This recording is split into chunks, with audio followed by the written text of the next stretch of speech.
अस्सलाम वालेकुम दोस्तों। आज से हम एक मुख्तसर सी सीरीज़ स्टार्ट करने जा रहे हैं जिसमें हम पीरियोडिक टेबल के कुछ बेसिक एलिमेंट्स की प्रॉपर्टीज़ को डिस्कस करेंगे। उसमें एस ब्लॉक एलिमेंट्स होंगे, उसके बाद पी ब्लॉक एलिमेंट्स होंगे और जो डी ब्लॉक एलिमेंट्स हैं उनकी जो फर्स्ट लाइन है स्कैंडियम से लेकर जिंक तक, इनको हम वन बाय वन डिस्कस करेंगे। इनकी बेसिक प्रॉपर्टीज़ के बारे में पढ़ेंगे। बुक्स के अंदर भी ये प्रॉपर्टीज़ लिखी होती हैं लेकिन वो रैंडम पेजेस पे लिखी होती हैं, वहाँ से इनको पढ़ना फिर इनको याद करना मुश्किल होता है। तो इसलिए अगर आप किसी भी किस्म के एग्ज़ाम की तैयारी कर रहे हैं तो ये आपके लिए बहुत हेल्पफुल होंगी। एक पेज ले लें, अपने साथ पेंसिल ले लें और जिस तरह से हम प्रॉपर्टीज़ को डिस्कस करते जाते हैं तो साथ साथ जो आपको ज़रूरत हो उन प्रॉपर्टीज़ को नोट डाउन करते जाएं ताकि बाद में आपको याद करना आसान हो। तो चलिए स्टार्ट करते हैं हाइड्रोजन से। हाइड्रोजन का जो वर्ड है ये दो ग्रीक वर्ड से आया है, हाइड्रो और जीन्स। इसका मतलब होता है वाटर फॉर्मिंग, क्योंकि वाटर का जो मेजर पोर्शन है वो हाइड्रोजन पे मुश्तमिल है, तो उसी की मुनासबत से इसका नाम रखा गया। और लोवाइजर ने 1783 में इसको डिस्कवर किया था हाइड्रोजन को। कलरलेस गैस है ये, या आप इसको ऐसे भी कह सकते हैं कि ये नॉन मेटल है। पीरियोडिक टेबल में अगर हम इसकी पोजीशन की बात करें तो फर्स्ट इसका पीरियड बनता है और फर्स्ट ही इसका ग्रुप बनता है। हाइड्रोजन में एक ही इलेक्ट्रॉन होता है और एक ही प्रोटॉन होता है, कोई भी न्यूट्रॉन हाइड्रोजन के अंदर मौजूद नहीं होता। इस एलिमेंट का या इस एटम का ओरिजिन क्या है? बिग बैंग, जहाँ से ये साइंस कहती है जहाँ से ये कायनात शुरू हुई, बिग बैंग, उस वक़्त ये गैस बनी बिग बैंग फ्यूजन के दौरान। और इसकी बेसिक प्रॉपर्टी एटॉमिक वेट, ये आप सबको मालूम है, 1.0079 ग्राम पर मोल है। एटॉमिक नंबर इसका 1 होता है। इलेक्ट्रॉन एक्टिविटी, जो कि बहुत ही इंपॉर्टेंट प्रॉपर्टी है, 2.2 पाउलिंग स्केल पे। अब इसमें वैलेंसी इसकी 1 होती है लेकिन ऑक्सीडेशन स्टेट ये +1 भी शो करता है और -1 भी शो करता है। +1 ये तब शो करेगा जब ये नॉन मेटल्स के साथ बॉन्ड बनाएगा। कार्बन के साथ इसका बॉन्ड हो गया, ऑक्सीजन के साथ हो गया या किसी भी नॉन मेटल के साथ हो गया, तो फिर ये +1 ऑक्सीडेशन शो करती है। और जब ये मेटल्स के साथ बॉन्ड बनाता है हाइड्रोजन, तो फिर इसके जो ऑक्सीडेशन स्टेट है वो -1 होती है, हाइड्राइड की फॉर्म में होता है, चाहे वो अल्कली मेटल्स के साथ बॉन्ड बनाए या अल्कलाइन अर्थ मेटल या किसी भी मेटल के साथ, क्योंकि मेटल्स के मुकाबले में इसकी इलेक्ट्रॉन एक्टिविटी ज़्यादा होती है, तो फिर ये -1 ऑक्सीडेशन स्टेट शो करता है। तो वैलेंसी इसकी 1 होती है, यानी एक ही बॉन्ड बना सकता है, लेकिन ऑक्सीडेशन स्टेट जो होती है इसकी +1 भी हो सकती है, -1 भी हो सकती है, डिपेंड करता है कि ये किस दूसरे एलिमेंट के साथ बॉन्ड बना रहा है। नेक्स्ट, अगर इसके हम इलेक्ट्रॉनिक शेल के बारे में बात करें तो ज़ाहिर बात है, अगर एक ही इलेक्ट्रॉन है तो वो फर्स्ट शेल के अंदर होगा, के शेल के अंदर, और इलेक्ट्रॉनिक कन्फिग्रेशन इसकी S1 होती है, 1s1। नेक्स्ट जो बहुत ही इंपॉर्टेंट प्रॉपर्टी है, अगर हम इसके स्पेक्ट्रम की बात करें तो स्पेक्ट्रम, आपको पता है कि स्पेक्ट्रम कैसे बनता है? अगर नहीं पता तो लेक्चर मौजूद हैं यूट्यूब चैनल पे जाइएगा, वहाँ पे प्लेलिस्ट में चैप्टर नंबर 5 एटॉमिक स्ट्रक्चर, वहाँ पे सर्च कीजिएगा तो वहाँ पे आपके सामने लेक्चर आ जाएगा, हाइड्रोजन का जो स्पेक्ट्रम है वो कैसे बनता है।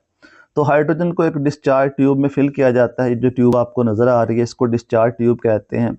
इसको वैक्यूएट करके लो प्रेशर पे हाइड्रोजन को फिल करते हैं, फिर इसमें से इलेक्ट्रिक करंट गुजारा जाता है, हाई वोल्टेज का इलेक्ट्रिक करंट। जब इलेक्ट्रिक करंट गुजारते हैं तो ये ब्लू कलर की लाइट, ब्लू रेडिश कलर की लाइट इसमें से एमिट होती है। उस लाइट को फिर प्रिज्म में से पास किया जाता है, तो इसका फिर हमारे सामने एक स्पेक्ट्रम बनता है। कुछ लाइंस हैं जो स्पेक्ट्रम की जो हमें नज़र आती हैं, वो लाइंस डिफरेंट रीजन के अंदर होती हैं, लेकिन यहाँ पे हम बात करेंगे विजिबल रीजन की, जो रीजन 350 nm से लेकर 750 nm के बीच में लाई करता है। तो ये कुछ लाइंस आपको यहाँ पे नज़र भी आ रही होंगी। अगर आप 350 से देखना शुरू करें तो कुछ लाइंस आपको नज़र आ रही हैं, लेकिन कुछ लाइंस यहाँ पे इतनी ज़्यादा क्लियर नहीं है, वो मैं एक साथ पिक्चर अटैच कर दूंगा, वहाँ से आप देख सकते हैं। तो ये हाइड्रोजन का स्पेक्ट्रम है विजिबल रीजन के अंदर। दूसरे रीजन्स के अंदर भी इसका स्पेक्ट्रम बनता है लेकिन वो यहाँ पे शो नहीं किया गया। तो विजिबल रीजन का जो स्पेक्ट्रम है इसको आपने याद भी रखना है। नेक्स्ट जो इम्पोर्टेंट चीज़ है वो जी इसकी पैकिंग। अगर हाइड्रोजन सॉलिड फॉर्म में हो है तो गैस लेकिन सॉलिड फॉर्म में आ सकती है। अगर सॉलिड फॉर्म में आए तो इसके जो मॉलिक्यूल्स या इसके जो एटम्स होते हैं उनकी जो पैकिंग होगी वो हेक्सागोनल, सिंपल हेक्सागोनल पैकिंग होगी। अगर क्लाउड फॉर्म में इसको देखें तो इस तरह से कुछ हेक्सागोन हमें नज़र आएगा क्लाउड फॉर्म में। यह आपको नज़र आ रहा होगा कि 6 कॉर्नर हैं इसके। ये जो ब्राइट से हमें एटम नज़र आ रहे हैं या मॉलिक्यूल नज़र आ रहे हैं हाइड्रोजन के, ये एक हेक्सागोन बना रहे हैं। और हेक्सागोनल पैकिंग इस तरह से होती है। अगर आपको 3D में नज़र आ रहा हो यहाँ से तो कुछ इस तरह की पैकिंग होती है। अगर इसका हम यूनिट सेल देखें तो यूनिट सेल हेक्सागोनल कुछ इस तरह से हमें नज़र आएगा। या आप इसको अच्छी तरह से देख भी सकते हैं कि हेक्सागोनल यूनिट सेल जो है वो कैसा नज़र आता है। ऊपर से भी इसको देख लें, साइड से इस तरह से। अगर इसकी अरेंजमेंट हम देखें एटम्स की तो अरेंजमेंट साइड से हमें कुछ इस तरह से नज़र आएगी, लेकिन ऊपर से आपको अगर हम दिखाऊं तो ये हेक्सागोनल पैकिंग है। साइड पे 6 एटम है इसके और दरमियान में एक एटम, एडजस्ट एटम कह लें या उसको मॉलिक्यूल कह लें, वो वहाँ पे मौजूद है। तो कुछ इस तरह से आपको इसकी पैकिंग जो है वो नज़र आएगी। तो ये याद रखने वाली चीज़ें हैं कि जो हाइड्रोजन है इसकी जो पैकिंग होती है वो सिंपल हेक्सागोनल पैकिंग होती है। और हेक्सागोनल पैकिंग मैंने तीनों तरीक़ों से आपको दिखा दी। क्लाउड की फॉर्म में किस तरह से होती है, यूनिट सेल की फॉर्म में किस तरह से होती है, और अगर एटम्स की या मॉलिक्यूल्स की अरेंजमेंट के लिहाज से देखें तो वो किस तरह से होती है। नेक्स्ट जो इसकी इम्पॉर्टेंट प्रॉपर्टी है वो है इसका रेडियस। एटॉमिक फॉर्म में जो रेडियस होता है वो हाइड्रोजन का 53 पाइकोमीटर अप्रॉक्स होता है। यानी जब एटॉमिक फॉर्म में हो, किसी भी और एटम का इन्फ्लुएंस इसके इर्द गिर्द ना हो, अलग थलग ये एटॉमिक फॉर्म में हो, तो जो इसका रेडियस है, एटॉमिक रेडियस, न्यूक्लियस से लेकर फर्स्ट शेल तक का फासला जहाँ पर इलेक्ट्रॉन मौजूद होता है वो रेडियस 53 पाइकोमीटर बनता है।